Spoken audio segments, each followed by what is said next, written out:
ભરૂચના ઝઘડિયામાં જમીનનું ધોવાણ. કાવેરી નદીના પૂરના કારણે જમીનનું ધોવાણ થયું. 10 એકર જમીનમાં નુકસાન થયું હોવાનો ખેડૂતોનો અંદાજ છે. કેળ, કપાસ અને શાકભાજીના પાકને નુકસાન. પ્રોટેક્શન વોલ બનાવવા ખેડૂતોની માગણી. પાક નુકસાનીનો સર્વે કરી સહાય આપવા માગણી. અમારા ગોમાદેવની ખાઈ પાસે ખેતર છે મોરો વગો, એમાં સખત પ્રમાણમાં ધોવાણ છે. છેલ્લા 10 વર્ષથી 200 એકર જમીનનું ધોવાણ લાગ્યું છે. હમણાં જે હાલ વરસાદ પડ્યો એમાં 20 વીઘા જમીન એક જ દિવસમાં ખોદાણ લાગ્યું છે. એમાં કેળનું વાવેતર હતું, કપાસનું વાવેતર હતું, બધું મોટા પાયે નુકસાન થયું છે.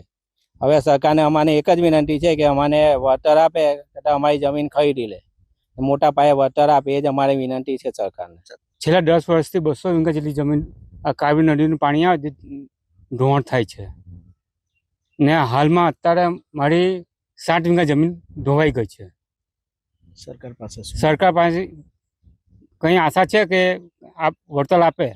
તંત્રને જે ગયા વર્ષે અમને રજૂઆત કરી હતી તો એ લોકો નાવ લઈને અહીંયા બધું નિરીક્ષક કરી ગયેલા, એનું કોઈ જ નિરાકરણ આવ્યું નથી. જે લોકોને ફોર્મ ભરાવ્યા હતા એનું બી કોઈ નિકાલ નથી. હાલમાં શું માંગ છે તમારી? હવે સરકાર જોડે અમને કોઈ સહાયરૂપ થાય એવી અમારી માંગ છે.